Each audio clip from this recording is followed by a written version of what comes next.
to create some randomness in the mesh network, I'm going to just set the mesh network up really fast, add a cube, go to mesh, turn on the mesh network, click on this, and I'm going to go to the distribute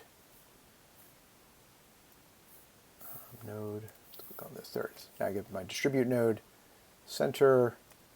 I'm going to set up a grid, and I'm going to add a whole bunch of cubes to make them stand out a little bit more. You could click on this and right click and and add a new material. Just going to add a Lambert to it to stand out a little bit better. So with the mesh network selected now, I can see the mesh tab. I can go to, if I click here, I get a cleaner view of that. I then click on random and add a random node.